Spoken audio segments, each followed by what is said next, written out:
Muito bem, o profeta aqui, nós escolhemos para compartilhar hoje com os irmãos, é bem desconhecido. É um profeta chamado Abacuque. Olha que nome, hein? Vamos dar uma olhada nele? Lá no livro de Abacuque, os irmãos vão ter um pouquinho de dificuldade até para achar, porque ele costuma sumir da Bíblia, né? No Velho Testamento, mas vocês vão achar.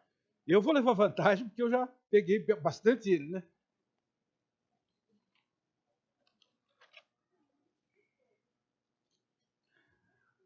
Olha o tema que eu dei para a aula de hoje. Abacuque hoje. Por que Abacuque hoje? Porque quando eu comecei a reler o Abacuque, eu comecei a contextualizar para os dias atuais que nós estamos vivendo. E os irmãos irão observar isso. Como o Abacuque se identifica com você, comigo, com nós, quando estamos orando hoje. É uma coisa impressionante como o profeta Abacuque se relaciona conosco hoje. O que nós vamos considerar? Né? Ele viveu nesse tempo aí, 620, 612 a.C. O nome Abacuque significa aquele que abraça uma causa. Ele foi escolhido por Deus para abraçar uma grande causa. Qual era o cenário da época? O cenário da época era idolatria. O povo estava completamente voltado para os deuses dos caldeus, da Babilônia, né? E também de apostasia. Será que todos vocês sabem o sentido da palavra apostasia? Paulo, escrevendo a Timóteo, ele diz que nos últimos tempos, alguns ou muitos se apostatariam da fé. O que significa se apostatar da fé? É mais ou menos o que está acontecendo hoje, né? Nós temos visto tantas igrejas, tantos evangélicos, blocos de gospel, de carnaval e tanta coisa completamente fora da fé. Eram dias como que nós estamos vivendo hoje. E Deus então chamou o profeta Abacuque para orar dentro desta cena, né? E nós vamos abordar então as dúvidas, a angústia das dúvidas do profeta quando ele orava. Será que nós nos sentimos assim? Dúvidas. Por quê? Por quê, Senhor? Ele sofria com isso. Suas dúvidas, depois a renovação. E ele encontrou renovação justamente quando decidiu orar. Aí ele tem que orar. E as orações vêm então trazendo as respostas de Deus ou então consolo, conforto, né? Depois nós vamos ver as profecias. Deus então responde às suas orações com profecias para ele pregar. E finalmente o livro termina com a esperança. Voltou de novo a esperança. Então vamos começar com a angústia do profeta por causa das suas dúvidas. Eu vou pedir, já que é um livro só, né, vai facilitar muito para nós. Os irmãos rapidinho vão lendo, nós vamos fazendo as considerações e vamos concluir no tempo, tá bom? Então vamos lá. As suas angústias eram exatamente por causa das incoerências do profeta com Deus, com sua fé. E como muitas vezes os nossos pensamentos são incoerentes com os pensamentos de Deus. As nossas buscas são incoerentes. Os nossos desejos são incoerentes com Deus. É isso que gera dúvida. Nós temos uma perspectiva e normalmente as nossas perspectivas não se identificam com as perspectivas de Deus. E aí nós entramos em colapso. Né? E aí ele começou a sofrer angústia. Então a sua primeira angústia foi por causa da incoerência entre a sua razão com a sua fé. Então, rapidinho, capítulo 1, versículo de 1 a 4. Olha como é que nós estamos vendo os dias atuais. Alguém?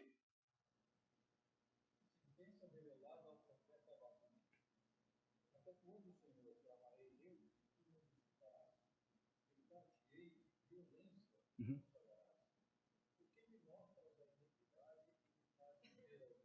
Uhum.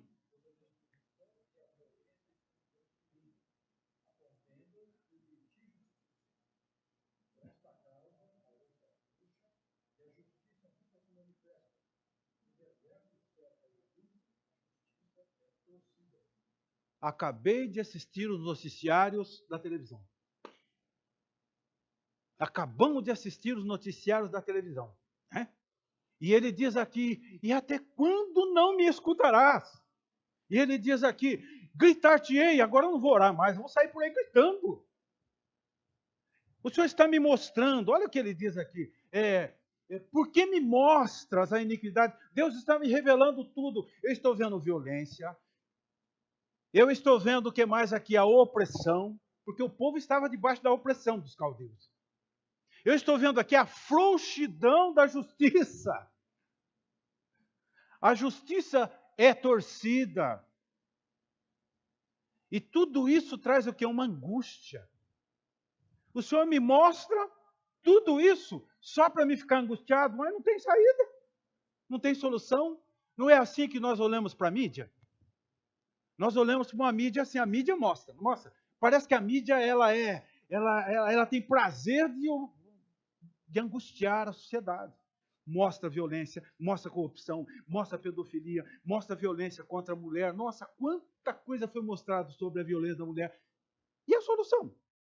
E a justiça está frouxa, não tem solução para nada, então nós ficamos angustiados. Tem um sociólogo chamado Durkheim, que ele fala sobre o homem do além e o homem do aquém. Eu acho que isso não funcionaria muito bem hoje, mas o que quer dizer com o homem do aquém e o homem do além? O homem do aquém, ele se refere àquele homem do campo, que ele não está consciente do que está acontecendo. Então ele não tem mídia, não tem informação, não tem nada, ele fica quietinho lá no campo, então ele não sofre. Agora o homem do além é aquele que está atualizado, está conectado, né? Então ele recebe aquela enxurrada de coisas ruins, e quantas vezes a gente até ouve, olha, é melhor não assistir noticiário, você vai ficar angustiado, porque você escuta, ouve, fica revoltado, vai sair gritando por aí, fazendo manifestações, e não vai resolver nada. Mas hoje não existe mais o homem do aquém. Porque se você for lá para a zona rural, cada um também tem o seu celular, está conectado. Ele também sabe o que está acontecendo. Então hoje nós estamos vivendo uma sociedade angustiada. Porque nós estamos vendo e ninguém faz nada. E ele falou aqui, então, gritar-te-ei. Eu vou sair então gritando por aí. Então, nesta situação, a melhor coisa a fazer é obedecer agora para compreender depois. Obedeça. Como o Jefferson acabou de pregar. Deus é bom. Obedeça. Jonas só foi entender por que ele tinha que ir para Nínive depois que ele viu uma cidade toda convertida. Mas antes ele não entendeu também. Mas ele obedeceu. Ele teve que obedecer, né? Essa angústia. O segundo ponto da angústia foi a incoerência entre a sua indignação com a tolerância de como é que Deus pode tolerar tanta coisa ruim assim? Alguém aí, rapidinho, lê para nós. Versículo 13 e o 12. Eu pus ao contrário aí de propósito. Vamos lá? Tem microfone. Dona Francisca.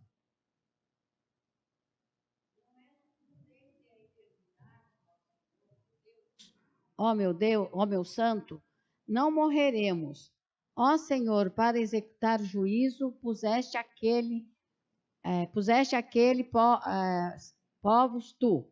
Ó rocha, ó fundaste para servir de disciplina.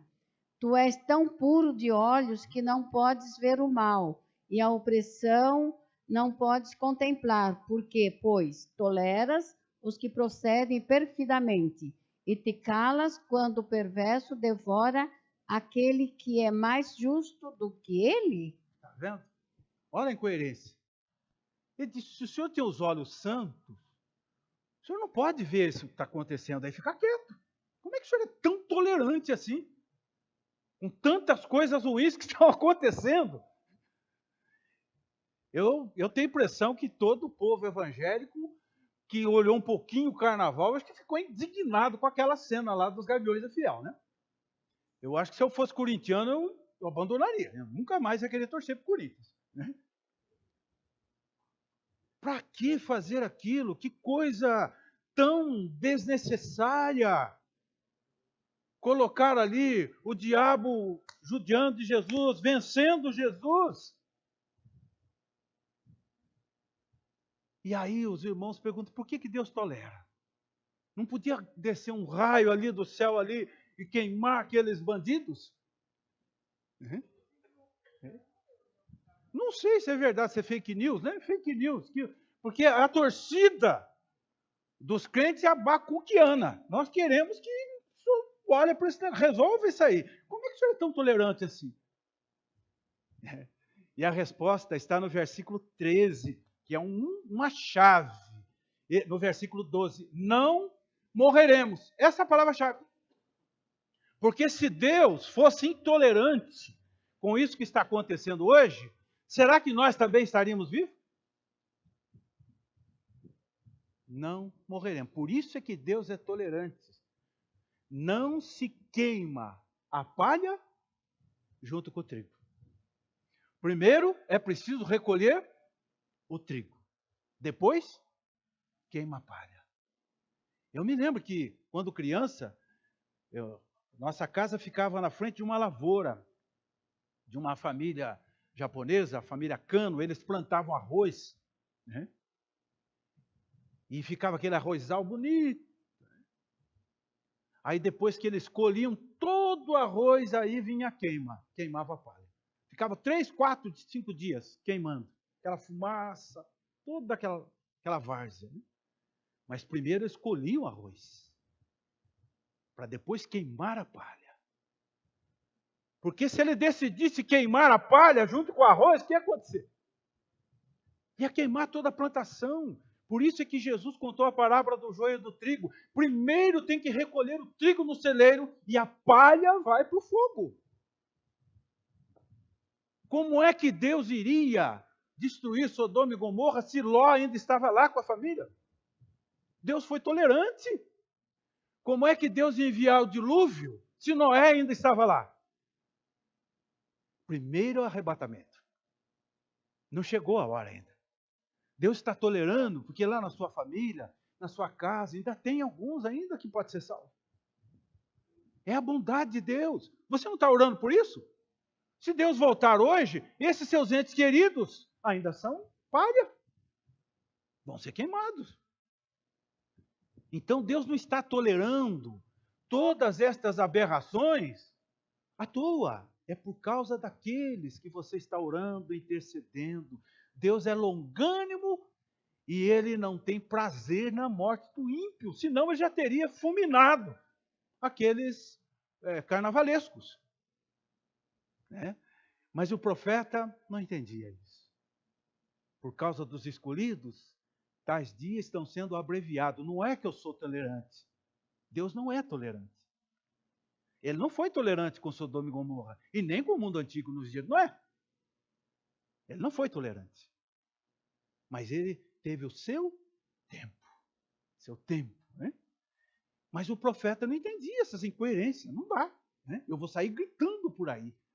Terceiro motivo da angústia dele foi por causa da incoerência entre a urgência, a sua urgência, com os tempos de Deus. Capítulo 2, verso 3. Alguém, bem alto, bem forte. Isto. E até o fim falará e não mentirá. Se tarda, espera-o, porque certamente virá, não tardará. Isto, espera. Certamente virá, não tardará. Tenha paciência. Vigiarei para ver o que Deus dirá. A tua resposta. Porque a visão ainda está para se cumprir. Cumprir-se no tempo determinado. Tempo determinado por quem? Nostradamus? Videntes? Tempo determinado por Deus. E o tempo de Deus não é o nosso tempo. Tem que esperar. Nós temos que esperar. Mas o Abacuque estava angustiado. Ele estava angustiado por causa dessas incoerências, né? Porque os meus pensamentos não são como os vossos, nem os vossos caminhos, diz o Senhor. As coisas encobertas pertencem ao Senhor, nosso Deus. Porém, as reveladas nos pertencem a nós e aos nossos filhos. Então, eu me lembro, reporta o primeiro versículo que o Múcio leu, né? Sentença revelada ao profeta Abacuque. E agora vem as revelações. No tempo de Deus, agora veio as revelações.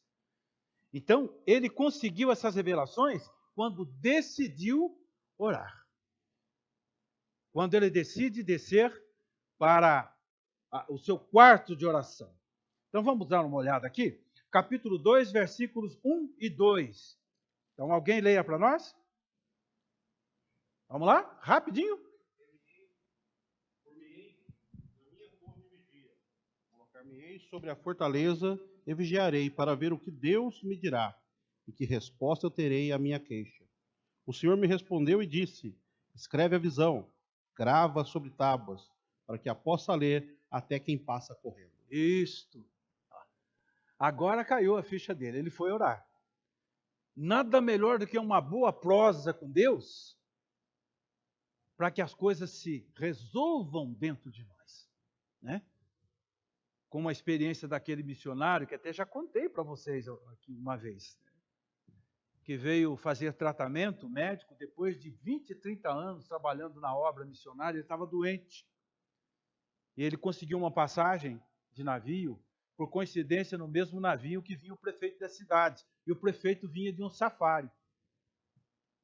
E quando ele chegou no porto, não tinha uma alma viva para receber o missionário.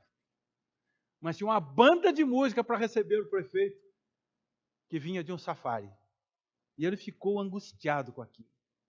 Quase 30 anos na obra de Deus.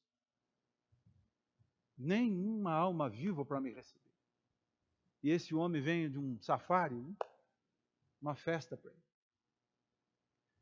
E aí a esposa disse, fala com Deus. Conversa com ele sobre isso. Ali mesmo no navio, ele desceu para o sótão ali, foi para o sótão, orou, e voltou com outros semblantes. Né? E aí a esposa perguntou, o que foi que Deus respondeu para você? Deus respondeu que nós ainda não chegamos em casa. Quando nós chegarmos, nós vamos ter essa festa. Nós ainda estamos nesse mundo. Violência, revolta, corrupção, frouxidão da justiça. Nós não temos motivo para ter festa. Nós não chegamos em casa. Né? Então ele vai orar. Então quando ele ora, acho que é um outro slide, Rafael. As coisas começam a mudar. Capítulo 3, versículo 19. Olha que coisa bonita, né? O Senhor Deus é a minha fortaleza. Aí ele se torna forte, né? Rochedo forte é o meu Senhor. Ele encontra o quê? Perseverança. Capítulo 2, aí versículo 4. Quando ele diz, eis o soberbo, sua alma não era reta nele, mas o justo viverá? É pela fé, meus irmãos. Não olhe as circunstâncias. Não é esse o canto que a gente canta do Abacuque? Não olhe as circunstâncias. O justo tem que viver pela fé. O fato de você ter fé não significa que a sua vida vai ser melhor do que a vida dos outros. Senão todos iriam querer ter a sua fé. Porque se eu tiver a sua fé, eu não vou ficar doente, eu vou ter bom emprego, eu vou ganhar dinheiro. Então eu quero ter a sua fé. Então isso não é fé. Então depois dessa oração, desse quarto de guerra, aí veio o quê? O avivamento. Aviva a tua obra, ó Senhor, no decorrer dos anos e no decurso dos anos. Né? E depois dessa oração com Deus, ele estava pronto. Eu não sei se os irmãos têm o costume de ter o seu quarto de guerra, igual aquele filme, né? Do quarto de guerra, que é o lugar para onde você vai para conversar com Deus. Então, quando você tem o seu quarto de guerra, essas coisas acontecem. Da murmuração, aí começa a nascer o temor no seu coração, como aconteceu com Jó. Ele termina a sua experiência lá no capítulo 42, dizendo, olha, eu falei de coisas que não sabia, de coisas que não conhecia. Ele se arrepende. Por isso é que é melhor obedecer para depois entender. Porque a nossa mente não alcança. a mente de Deus. A toda aquela murmuração dele nasceu esperança. A oração tem esse poder.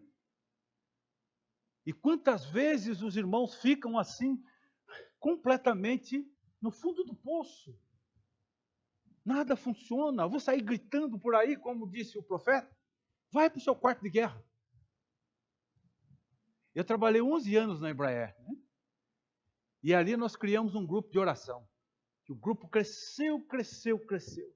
Ao ponto de vez em quando, nós tínhamos que fazer reunião fora. Nós arrumamos uma escola ali na Mário Galvão. De vez em quando, nós nos reuníamos lá, porque o grupo cresceu muito. Era na hora do almoço. Os irmãos comiam rapidinho, aquela 1 hora de almoço, nós gastavam 15 minutos para correr, para comer, para ir para a reunião de oração. Nós levávamos o Novo Testamento pequenininho, né?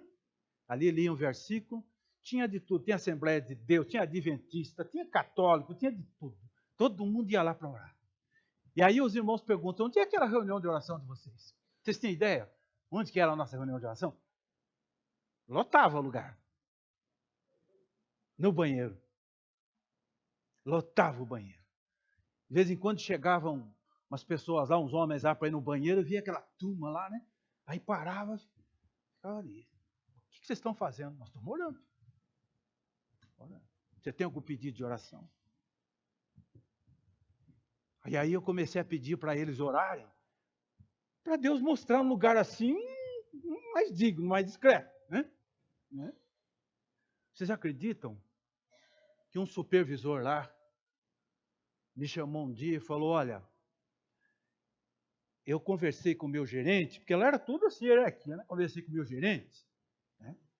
E o gerente conversou com o diretor, e eles não vão fazer questão de usar a minha sala para vocês fazerem a reunião só na hora do almoço, horário tal, acabou. E aí nós começamos a reunir numa sala, até com ar-condicionado. Aí eu fui um pouco mais ousado, falei, agora nós vamos orar, porque nós temos que entregar uma Bíblia para o diretor-presidente dessa empresa. Ah, nós não vamos conseguir. Isso é impossível. Tudo para Deus é possível. Vamos orar. Começamos a orar. A Marilda conhece bem essa história, né? A Marilda era secretária do diretor lá, presidente, Coronel Osíris. E ela conseguiu que a gente fizesse uma visita para ele. Compramos uma Bíblia bonita. Né? Fui eu com mais um colega. Né? Mas não podia ser no horário de trabalho, tinha que ser depois do expediente. E ele nos recebeu. Nós entregamos uma Bíblia para ele e dissemos, estamos orando pela Embraer. Eu não sei se foi bom para ele, porque meses depois a Embraer privatizou. Mas foi a melhor coisa para a empresa, né? Porque era uma loucura aquilo lá. Ninguém trabalhava mais naquela empresa. Privatizou. Fernando Collor de Mello foi lá e disse, olha, tem muito amor por essa empresa, mas o dinheiro acabou. Acabou. O que a oração faz? Não adianta ficar reclamando. Cada setor ali da empresa tinha um emprego, tinha um trabalho. Um era corretor de imóveis, o outro era agiota, o outro era não sei o que, ninguém trabalhava mais. Né? Mas o profeta, então, ele foi para a torre de vigia. Foi para a torre de vigia. Capítulo 2, verso 1. Vigiarei para ver o que Deus me dirá e que resposta eu terei da minha queixa. Eu vou para a torre de vigia. E aí ele entendeu que a resposta de Deus não era simplesmente uma resposta para ele, dona Iracema. O negócio era muito grande. Olha o que Deus respondeu para ele. No versículo 2. O Senhor me respondeu e disse, escreve a visão e grava sobre... Aqui aparece então o primeiro outdoor da história. Eu acho que outros lá, não. O profeta vê o futuro das nações sem Deus e o futuro da terra com Deus. Ponha no outdoor, né? Ponha lá nessa tábua, para que os que todos possam ler, até os que passam a 120 km por hora na Via Dutra. Até aqueles que passarem em velocidade vão olhar para cima e vão no outdoor. Eu me lembro que algum tempo atrás, essa ideia de pregar através de outdoor foi muito forte no Brasil, né? Os adventistas faziam muito disso, né? Aqueles banners enormes, né? Prepare-se, Jesus está vindo. Vigiai e orai. Tinha muitos outdoors na cidade. Né? Mas o primeiro outdoor na Bíblia está aqui. Escreve numa tábua e põe bem grande para os que passam correndo possam ler. E a escrita era exatamente o que está aqui no versículo 3, né?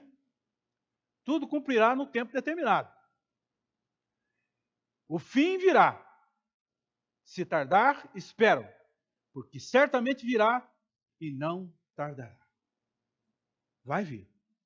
Isso consolou, mas ele viu que Deus tinha uma coisa muito grande para ele. A resposta de Deus não era só para ele. Era para todo o povo. Todos tinham que estar atentos à sua mensagem, à sua palavra. E qual foi a resposta que Deus deu para ele? Para que ele pudesse escrever nesse outdoor. Qual foi a resposta? Deus pediu para que ele escrevesse a sua resposta em 5 ais. Mas o que é ais? Ais não é baralho, não. Ais de ouro, ais de prata. Ais aqui na Bíblia, né? Na linguagem hebraica, significa juízo, advertência, alerta. Ai daqueles. Ai daqueles. A gente até ouvia isso, não ouvia dos mais velhos? Ai de mim se eu fizer isso. Ai de você se você fizer. Não é assim? Um alerta, uma advertência, é coisa judaica. Ai de mim se não pregar o evangelho. São os ais. Então a profecia foi através de 5 ais. 4 momentos da angústia na oração. Suas profecias em 5 ais. Pelas riquezas alcançadas. Então vamos começar com o primeiro ais. Capítulo 2. Quem vai ler aí para nós? Capítulo 2, versículo 6. Vamos lá? Rapidinho.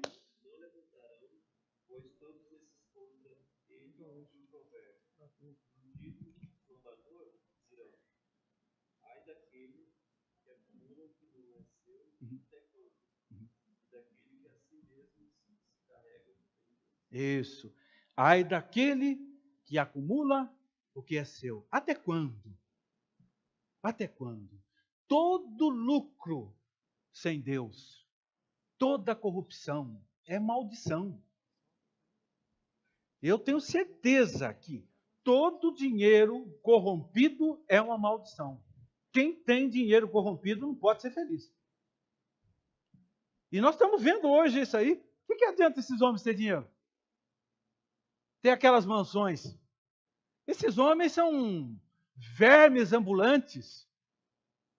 Parece aquele seriado Rock Dead. Né?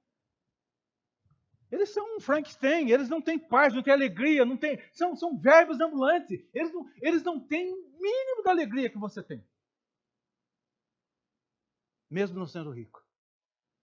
Porque é dinheiro amaldiçoado. Ai daqueles que acumulam o que não é seu. Agora existem 2 tipos de corrupção. Tem a corrupção passiva e a corrupção ativa. Alguém saberia definir a diferença uma da outra? Que vem a ser a corrupção ativa e a passiva. Qual a diferença? A ativa é o que está fazendo. E a passiva? É o que é corrompido. É o que aceita a corrupção. E aí, no Brasil, se inaugurou algumas linguagens. Que eu acredito que na próxima revisão, né, do nosso Aurélio, do nosso dicionário, acho que essas palavras vão entrar. Por exemplo, propinodruto. O que é isso? Propinoduto. Duto. Propinoduto. Isso nasceu por causa da Petrobras. Aquele duto que passa o petróleo, né? Mas o que passa dentro do duto da Petrobras? Propina. Propinoduto. É um duto de propina. É uma palavra nova. Corrupção. Vamos ver outra palavra que vai entrar no nosso dicionário. Laranjais. O que é um laranjal? Para mim, é um pomar. Mas laranjal aqui na nova ortografia brasileira, né, portuguesa, é nomes que se oferecem para ocultar bens. Ou seja, eu compro um imóvel e empresto seu nome. E aí eu posso bater no peito e dizer, prova que é meu. Vai lá no cartório, vê se tem alguma coisa no meu nome. É do meu amigo, do meu parente. Não, prova que é meu. Tem tudo lá que é meu. Eu tenho meu quarto, minha sala, meus pedalinhos, eu tenho isso aqui. Mas não é meu. Não é meu. Prova que é meu. É o laranjal. Vai sair. Pode ter certeza. Vai sair.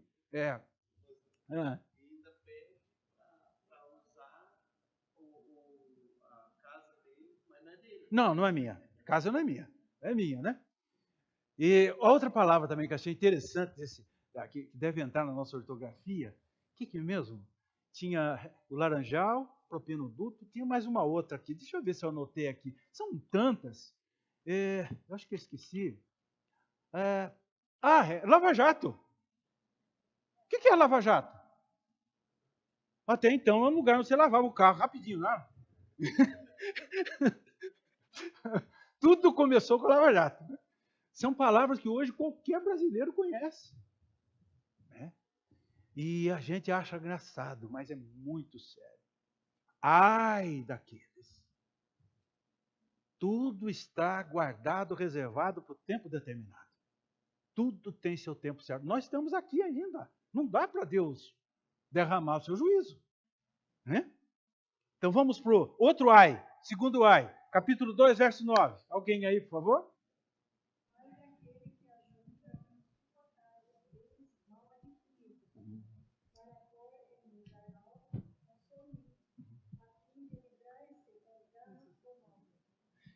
É interessante que aqui ele usa o instinto animal, né? O instinto animal do ninho, né? Então, geralmente, quando um animal, né, ele pega assim uma comida, ele quer esconder. Ele vai lá no ninho, né? Se é um cachorro, um gato, ele pega, ele esconde, ele enterra. Né? É o patrimônio oculto, mal adquirido. E está dizendo que leva para casa. Olha que coisa interessante, mal adquirido, para pôr em lugares altos no ninho, a fim de livrar-se das garras do mal. Vergonha, versículo 10, vergonha maquinastes para a tua casa, destruindo tu e muitos povos, pecaste contra a tua alma. Os irmãos se lembram da história do Acã? Não trouxe vergonha para a casa dele? E derrota para o povo. Então hoje é preciso ter um filtro, um ralo, para tomar cuidado com tudo que está entrando em casa. Porque assim como existe, né, o homicídio, que é o roubo com ameaça, com violência, o furto é o roubo, mas sem ameaça e sem violento. É o roubo sorrateiro. Sabe aquele gesto que faz assim? Você pega e ninguém percebe. Não vai fazer falta. E essa é uma cultura brasileira que parece que é tão comum. O ministro do exterior, ele disse que os brasileiros nos fazem passar vergonha lá fora. E ele foi criticado por isso. O Alexandre Garcia saiu em defesa dele. Ele falou, não, eu viajo muito por aí, pelo mundo todo. E eu sei como é que é. E ele contando, eu vi uma senhora, conversando com uma senhorinha no avião, que ela orgulhosamente tirou da bolsa um caçal, que ela falou, não, se eu for num hotel e não levar alguma coisinha, sabe, eu não estou feliz. Eu não estou feliz. Mas isso, não vai fazer falta? Vai fazer falta para o hotel? E eu me lembro de um irmão que trabalhava na General Motors, nossa, ele trazia tanta coisa. E os irmãos pediam, olha, você tem lá? Eu vou trazer. Trazia. Eu me lembro de uns adesivos que levavam para o Ministério Infantil. Os professores precisavam de adesivo e trazia. Rolo de adesivo. Sabe? Está tudo errado isso. Não se pode, gente. Não é nosso isso. Foi a minha luta lá no Jardim Maringá, o Marcelo está aqui, né? Com a nossa congregação no Rio Comprido. Eu dizia, irmão, não está certo essa congregação no Rio Comprido. Porque aqui lá foi terreno invadido.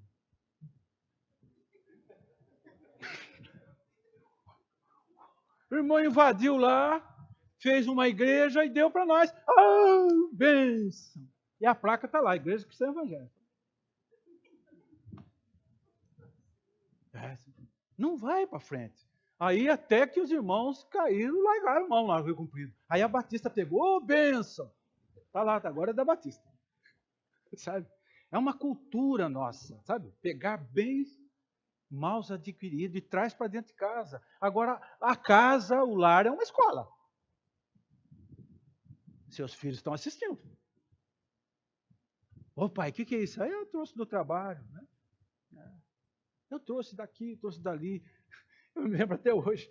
É pena que o tempo não dá para a gente contar histórias, né? Me lembro até hoje de uma diarista que trabalhava em casa. Diarista não, ela trabalhava a semana toda, né? E a minha cunhada, Yolanda, ela deu uns sapatos novos, né? Usados para a Nilza. Né? E a Nilza bem usava, estava lá em casa. É coisa de Deus, né? Se a gente não fosse crente, ia dizer, mas que azar que essa empregada teve. Né? Um dia a Yolanda foi em casa e ela desce no mesmo elevador que a empregada. Ela olhou para o pé da empregada e falou, com esse sapato. Que zebra, não? Conheço o sapato. Aí ela chegou na casa dela, já ligou. Sabe aquele sapato que eu te dei? Eu vi no pé da empregada. Mas isso é cultura. Mas nós não podemos ter essa cultura do furto. Não é? Para Deus é pecado, do mesmo jeito. Né? Vamos ver o outro ai? O ai agora do 2:12. Vamos lá? Rapidinho. Aí nós vamos conseguir dar conta. Vai.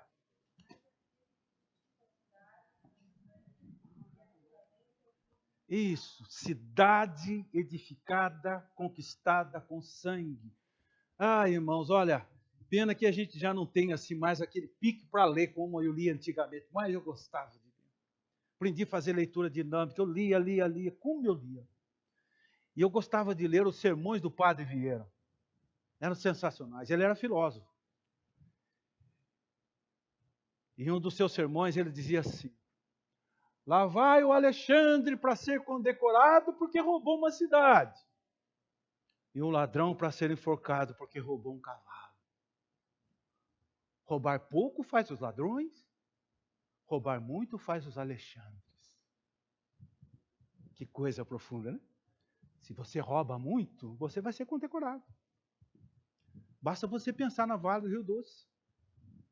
Um patrimônio, uma riqueza daquela regada com sangue. Como é que o dono daquilo dorme em paz? Saber que muito sangue foi derramado para ter aquele patrimônio. É por isso que os esquerdistas não suportam o capitalismo. É por causa desse lado ruim do capitalismo. O capitalismo é uma bênção. É uma bênção. Mas desde que ele não seja adquirido com sangue. É com trabalho, porque o capitalismo, ele é uma doutrina protestante. Digno o trabalhador do seu salário. A prosperidade pelo trabalho. Isso é protestantismo, mas com dignidade, sem sangue. Com honestidade. Como aquele político que disse, olha, nesse bolso aqui não tem um dinheiro que não fosse meu. Alguém disse, o senhor trocou a calça hoje?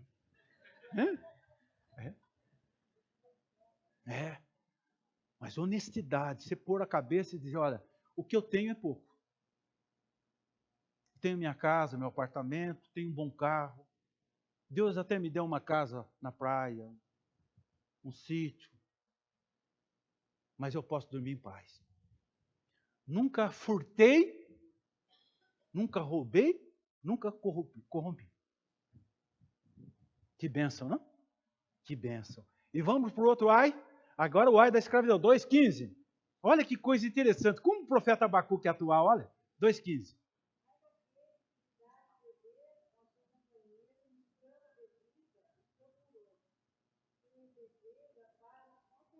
A sua vergonha. Ah, meu amigo. Será que algum traficante é inimigo das pessoas que serão seus futuros clientes? Os traficantes são os maiores amigos. Oferece de graça. Mistura ali a bebida, mistura ali, ó. O crack, o êxtase, mistura ali. De graça. Eu estou querendo seu bem. Você precisa relaxar um pouco. Né? Você está com muitos problemas, ninguém te entende, você vai morrer, olha, vem aqui, experimenta isso aqui. Você vai se sentir bem, vai fazer um relax. É um amigo. E depois vai contemplar a sua vergonha. Que ele vai estar na sarjeta, miserável. É o Abacuque para hoje. E Deus disse, escreve isso aí num outdoor, para todo mundo ler. E o último ais aí, 2, 18, 19. Olha como é para hoje. Rapidinho, 2, 18, 19.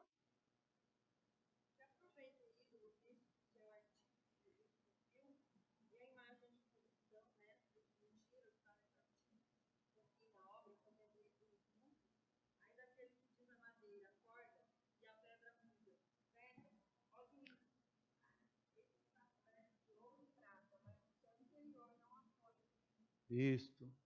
Riquezas da corrupção, riquezas dos furtos, riquezas do sangue, riquezas da escravidão e agora riquezas adquiridas pelo comércio da idolatria. Dia 12 de outubro de 2019 foram 170 mil romeiros na Aparecida do Norte, na cidade. São 700 lojas. Vendas de roupas, chaveiros, sapatos, terços, livros e imagens a preço de R$ 5.800. Quanto não faturou? É muito dinheiro. É muito dinheiro. E era exatamente por causa desse apego à idolatria, ao comércio do ídolo, poder da idolatria, que o povo estava entregue debaixo da opressão dos caldeus. Esse era o problema do povo. Idolatria e apostasia. E o profeta Abacuque sofrendo ali, orando e não tinha resposta, e ele inconformado com a tolerância de Deus, inconformado com o silêncio de Deus, Deus disse, olha, vai para a torre, eu vou dar resposta para você. Através de 5 ais, mas coloque isso numa tábua bem grande para que todos escutem. E ele se renova, e agora sim, ele tem esperança. O último outdoor. Ele tem esperança. Olha que coisa bonita. Ainda que a figueira não floresça. É o texto que vocês já conhecem bem, né? A gente canta tanto. Né? A figueira era símbolo de novos tempos. Como a gente precisa ler e entender a Bíblia? Vocês lembram de uma passagem bíblica onde Jesus amaldiçoou uma figueira? Né? A figueira é uma espécie de meteorologia do tempo. Toda a agricultura, toda a colheita, toda a plantação era baseada na figueira, eles ficavam de olho na figueira. Quando ela brotava e dava fruto, era sinal que eles teriam boas estações, bom plantio, uma boa colheita. Então a figueira era uma mestra natural. E quando Jesus vai até uma figueira, ele não acha figo, disse, olha, você está ocupando espaço inútil. Então, depois que o profeta sobe aquela torre, ele ora, ele clama, quero ver as respostas que Deus vai me dar, aí ele volta com esperança. ainda que a figueira não dê frutos, eu tenho esperança de bons tempos para o meu povo. Nós vamos ter bons tempos, porque eu estou orando. Ainda que a videira também não produza, não vingue. A videira era símbolo de alegria. Por que Jesus transformou a água em vinho? Era uma festa.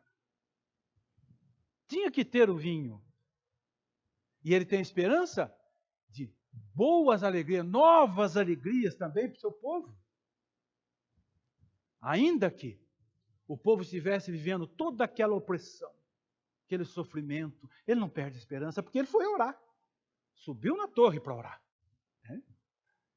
Ainda que a oliveira não vingue, oliveira era azeite, produzia azeite para unção de profetas, sacerdotes, levitas. Então ele tem esperança de novas unções para o seu povo. Deus ainda vai voltar a ungir profetas, cantores. Eu tenho esperança. Por quê? Eu subi na torre para orar. Eu decidi resolver isso orando. E quem ora tem esperança. Por isso que o salmista diz que o justo, mesmo morrendo, ele tem esperança. E ainda que os campos não floresçam, não haja gados no curral, prosperidade. Gados era espécie de negócios que eles faziam. Semente no campo, colheita.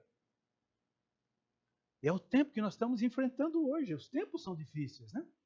Os irmãos que têm as suas empresas, hoje estão trabalhando praticamente para sobreviver, para poder pagar os encargos, para poder pagar as contas.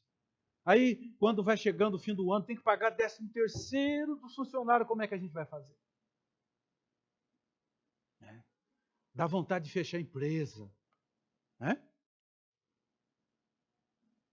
Todo mundo está enfrentando tempos difíceis. Mas a grande lição que Abacuque deixou para mim desta vez está aqui no capítulo 2, nós vamos encerrar. Capítulo 2, versículo 1. Eu queria encerrar com esse versículo. Por-me-ei na minha torre de vigia.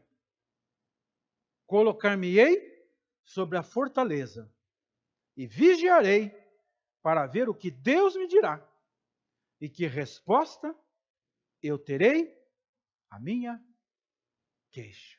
Faça isso, irmãos. Quando nós decidimos buscar respostas em Deus, colocar as nossas queixas diante de Deus, ainda que tardará, não vai falhar. Deus vai responder. Ou vai responder para você, ou Ele pode estar preparando você para que a sua resposta seja para muita gente. Para muita gente. Você vai ser um profeta. O que Deus está respondendo para você é para você escrever numa tábua e colocar lá na sua família, diante da sua família, no seu trabalho, na sua casa. Muitas vezes Deus está dizendo, olha, essa resposta não é só para você. Eu quero que você profetiza o que eu tenho para dizer. Muita gente precisa saber disso. Eu não tenho uma resposta só para você. Entenda isso. A hora que você estiver preparado, eu vou responder. Mas vocês têm que estar pronto para dizer para as pessoas, ai de você, se não mudar. Ai de você, se não receber a Cristo. Ai de você, se dar as costas para Deus. Nós não lemos esse versículo no capítulo 3, mas alguém colocou sobre o futuro das nações com Deus e sem Deus. Então ele mostra certinho, olha, é melhor vocês procurarem Deus na vida de vocês. Porque sem Deus, é até bom ler, né? Vamos ler? Volta aquele slide lá do outdoor, só para a gente terminar. Não, é o outro. Aí, esse daí. 2, 13, 14. Só para a gente encerrar. Para não ficar no vazio. Capítulo 2, versículo 13. Não vem o Senhor dos Exércitos que as nações labutem para o fogo e os povos que se fatiguem em vão. Pois a terra se encherá do conhecimento da glória do Senhor, como as águas cobrem o mar. Essa é a mensagem que nós temos que pregar para as nações em nome de Jesus. Amém? Amém. Nós temos, acho que 5